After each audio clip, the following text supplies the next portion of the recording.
Et bonjour à tous, c'est Vincent, on se retrouve à nouveau pour un petit épisode de Distant Wars Universe avec le United Covenant Empires. On s'était quitté hier avec la création de deux nouveaux destroyers, de nouveaux modèles de destroyers, parce qu'en fait, on est en train d'en créer plein. Vous voyez, 3 carriers, 7 warriors, donc des destroyers qu'on a créés en fin d'émission, il y a juste hier en fait. Donc voilà. C'est vraiment le but, c'était vraiment de créer deux modèles de destroyers avec des éléments un peu différents en partant de la, on va dire, de la même base.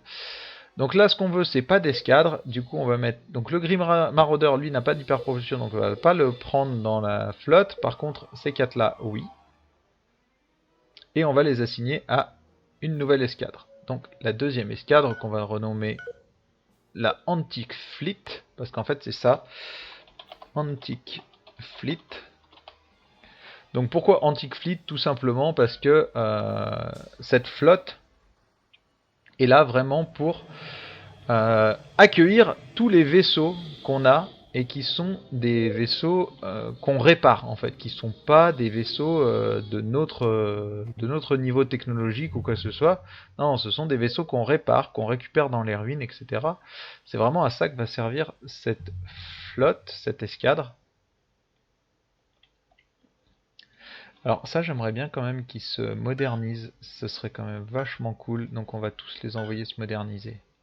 Ils reprendront leur construction après, mais voilà. Donc eux, ils nous envoient des gestes diplomatiques. Ok, il n'y a pas de souci. Bon, ça vient beaucoup du fait qu'on soit puissant. Hein.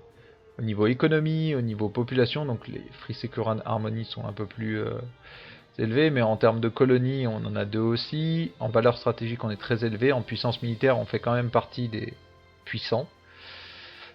En colonie, on a beaucoup de colonies très intéressantes. Bah, celle-ci est intéressante parce qu'elle a un bon niveau de développement, mais elle reste assez basse pour l'instant. Mais ici, c'est vraiment très puissant comme colonie. L'Antia est certainement la colonie la plus puissante qu'on ait qui est dans le jeu à l'heure actuelle. Et puis en score, hein. En score, si vous regardez, voilà, il y a les Securan. Les seuls qui valent le détour par rapport à nous, c'est les Securan. Artisans mineurs, la paix pour la paix. Ça, c'est vraiment sympa. Voilà, les seuls qui peuvent un peu nous... Securan, les Gizean aussi, sont vraiment des rivaux potables. Sinon, le reste, c'est au niveau des pirates qu'il faut chercher pour avoir de la grosse compétition, que ce soit au niveau économique ou militaire. Donc, voilà. On aura très certainement assez rapidement donc une nouvelle mise à jour à faire. Parce que ici il y aura des nouveaux propulseurs de manœuvre et des nouveaux propulseurs. Ce sera assez rapide et ça je le ferai certainement hors caméra parce qu'en fait ce sera inintéressant au possible pour vous. Alors je sais qu'en général j'ai tendance à le faire en caméra, mais il faut quand même avoir quelque chose à dire. Je vais pas juste faire du refitting comme ça devant vos yeux à rien dire parce qu'en fait il n'y a rien à dire sur ces trucs là. C'est juste mieux en fait. Si vous regardez, il n'y a même pas à réfléchir, c'est-à-dire que ici vous avez taille 2, vélocité 3, consommation énergétique 1, ici vous avez taille 2, consommation énergétique 1, mais vélocité 6, bien évidemment, vous passez de l'un à l'autre. Et en fait, sur les engines ici c'est pareil, le vrai choix il commence à être ici, en fait, tout simplement.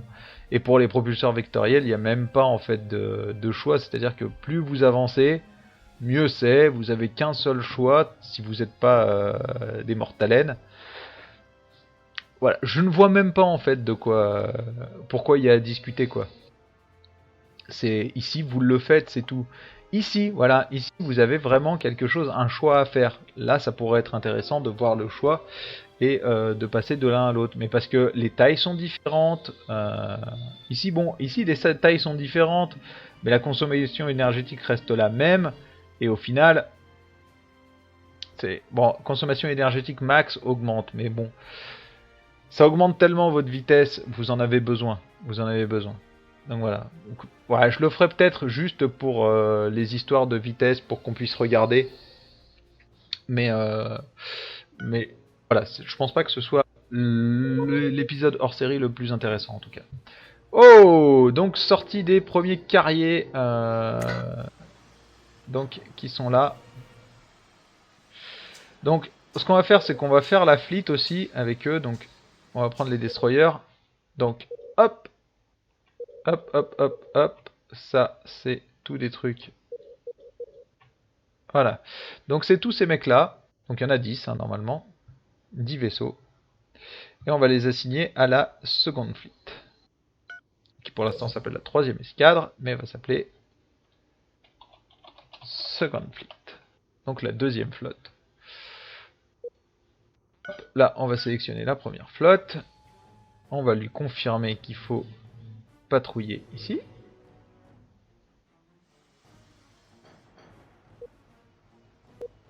Donc normalement, non, c'est pas ça que je voulais, c'est ici. Donc tactique de défense, 20% bonus offensif et défensif.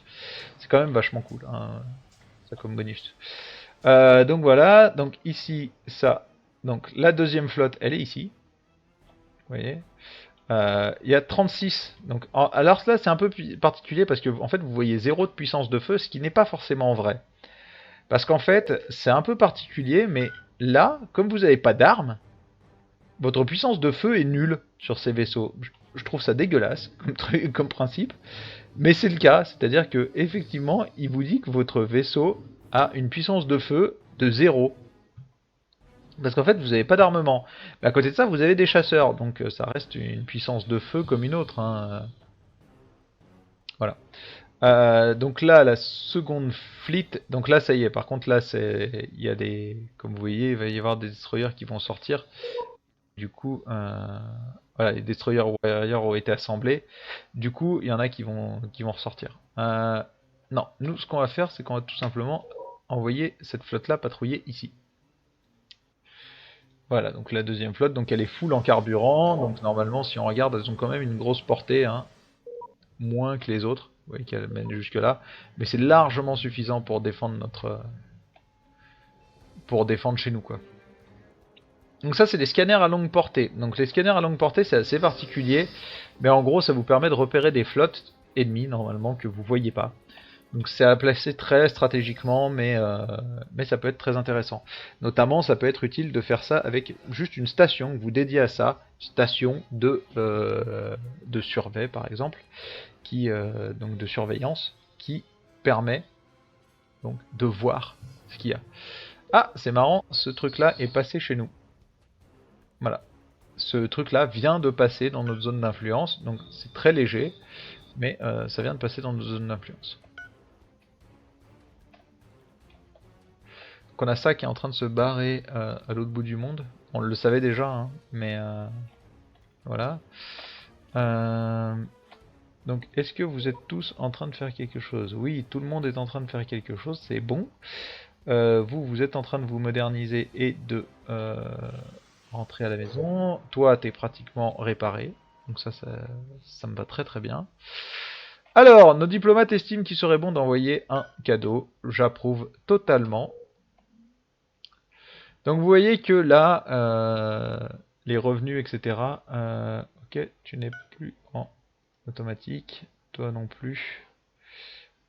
Toi, tu devrais être en automatique. Mais tu ne l'es pas. Ah non! Il n'y a pas d'automatique là-dedans. Je suis con. Bon, c'est pas grave, il va se ravitailler, donc ça me va. Offre de la cartographie. Non, pas du tout. Je m'en fous comme de l'an 40. Les Free Securan Harmony sont un peu intéressants quand même. Notre méconnaissance de vos coutumes, donc là ça va bien. Est-ce qu'on peut négocier avec eux? Non, pas tellement. Hein. Est-ce qu'on peut négocier avec les Ticanes? Ouais, une carte de la galaxie, c'est pas Byzance non plus.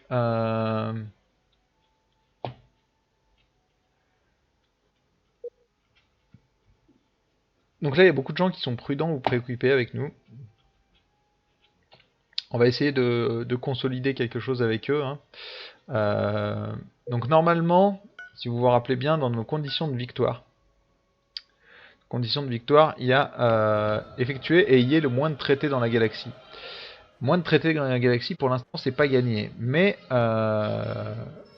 j'ai quand même envie d'avoir une bonne alliance pas avec masse de monde, mais j'ai quand même envie d'avoir une bonne alliance. Et pour l'instant, bah, eux me paraissent pas si mal que ça. Ils sont plutôt moyens, donc ils nous poseront normalement pas trop de problèmes. Ils sont de la même famille que nous. Et au final, si vous regardez, bah, ils ont besoin de contrôler des planètes, mais ils n'ont pas non plus besoin d'avoir... Ah, c'est nous qui avons le plus grand vaisseau de la galaxie. Je ne sais pas si vous le voyez. Donc je vais pas pouvoir vous le montrer à la souris, sinon ça va vous montrer d'autres conditions de victoire. Mais si on regarde, dans les Acadian Conditions de victoire, donc Akdarian conditions de victoire, le troisième élément, qui fait 25% de leurs conditions de victoire, c'est posséder le plus grand vaisseau capital de la galaxie. Ils ont 0% et il y a le nom donc, du plus gros vaisseau capital de la galaxie, et c'est chez nous, United Comeno Empire, le Inevitable Plague, qui est une taille de 930. C'est énorme, hein, j'avoue que je l'avais pas vu comme ça. Mais en fait, ce truc-là est juste énormissime, quoi. Et en même temps, puissance de feu 476, c'est quand même beaucoup, hein, il faut le dire.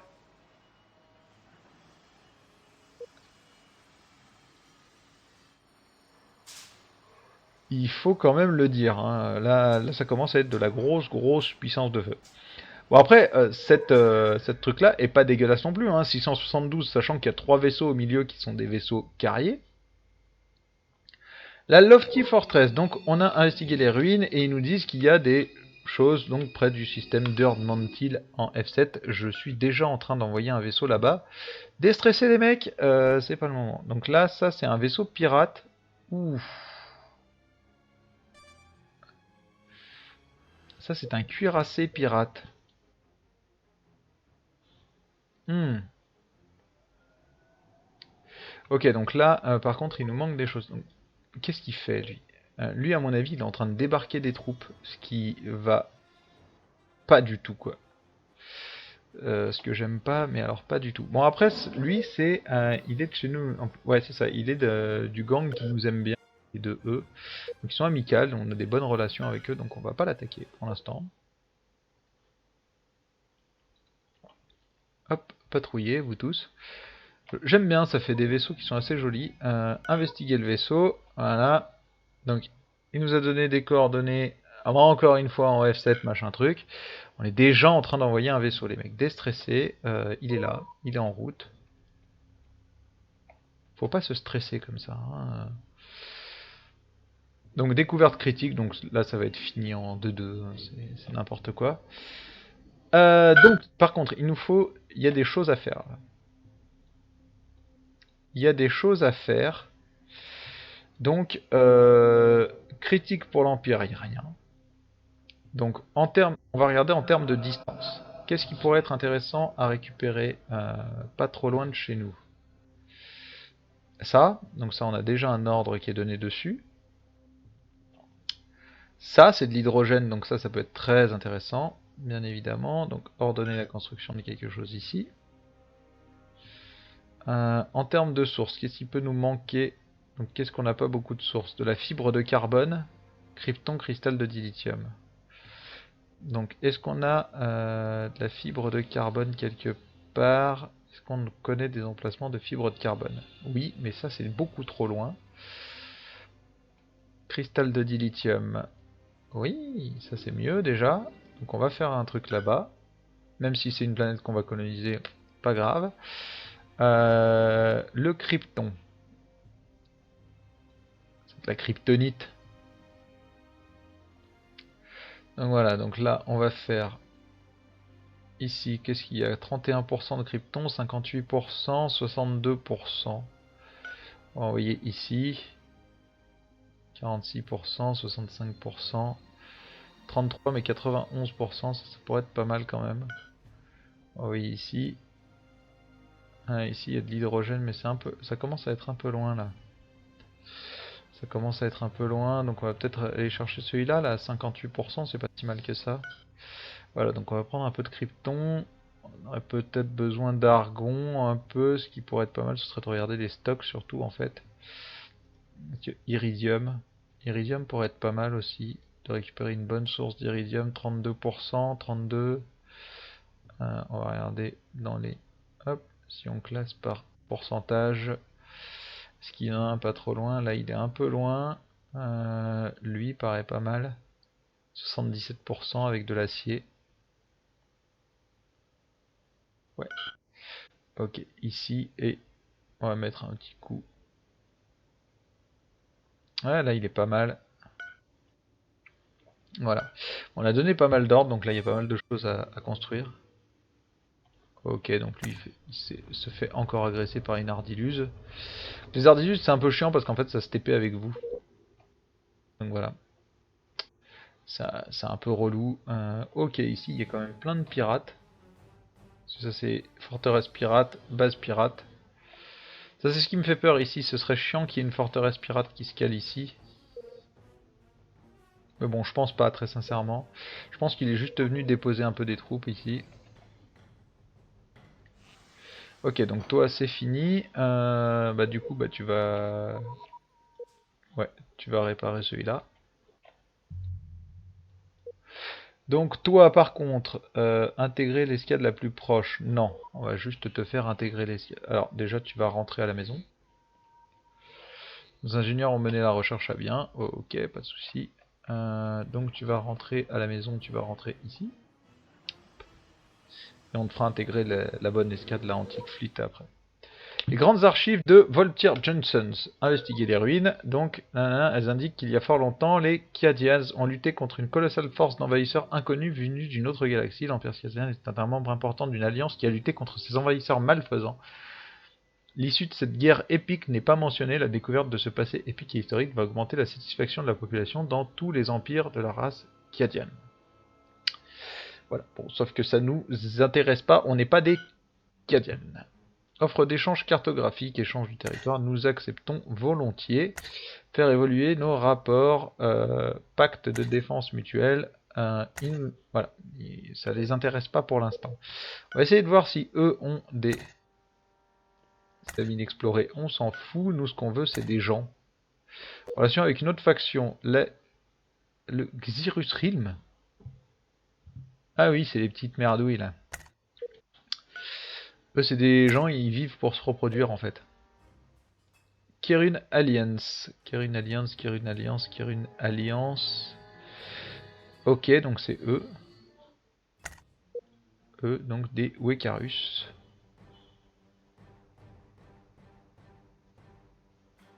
Les Kiadians, je crois que c'est les mecs un peu humanoïdes qui ressemblent avec une grosse tête. Il me semble. Hein. Donc eux, est-ce qu'ils nous vendent? Non. Bon. Pas bien grave. Pour l'instant, il y a 4 factions pirates qu'on connaît. C'est largement suffisant. Alors, où en est-on ici? Donc ça, c'est explorateur, explorateur, explorateur, explorateur, explorateur, colonisateur. Bon. Donc lui, on va l'envoyer coloniser ici.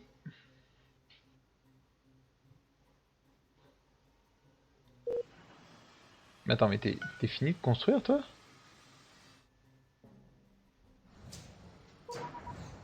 Qu'est-ce qui se passe? Mais t'es pas fini, en fait, toi. Ah oui, non, composant opérationnel, 4, enfin, 4 non opérationnels. Donc en fait, t'as pas fini de construire.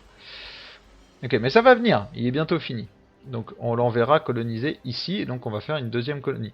Parce qu'ici, finalement, on est bien posé. Hein. On est bien posé. Parce que du coup, l'antique fleet, là, est en attente. Mais voilà, on l'a fait patrouiller. Donc ça, c'est pas de chez nous, mais on s'en fout. Je pense pas qu'ils soient là pour nous péter la gueule. Hein. De toute façon, là, très sincèrement, avec la puissance de feu qu'ils ont intérêt à pas venir. Hein. Mettre à jour un lieu oublié depuis longtemps, nous apprenons beaucoup sur le passé de la galaxie. C'est un expansif d'essai et peut-être trouvé dans le secteur D1, situé aux coordonnées galactiques. Ok.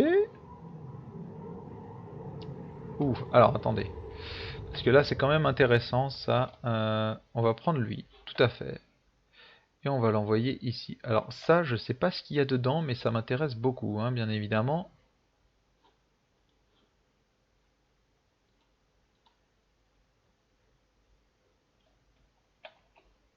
Voilà. Donc là, il va aller se mettre là-bas. Ici, c'est presque terminé. Et on va terminer l'épisode sur la découverte de ce qu'il y a là. On verra. Donc, qu'est-ce qu'il fallait découvrir ici? C'est la grande question, parce que là, on arrive d'un voyage assez long.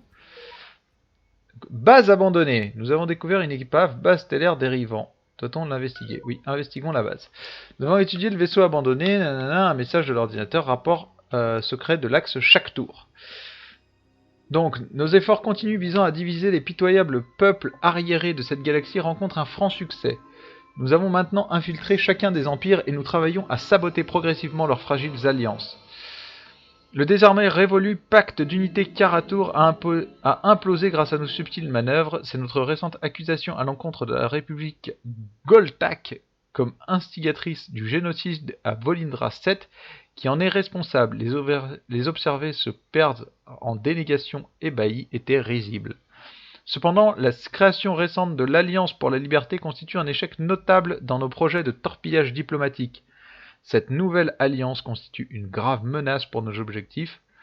Les humains Cadian et Agdarian forment une puissante combinaison de force et d'intelligence, pourtant rien de ce qu'ils font ne nous est inconnu.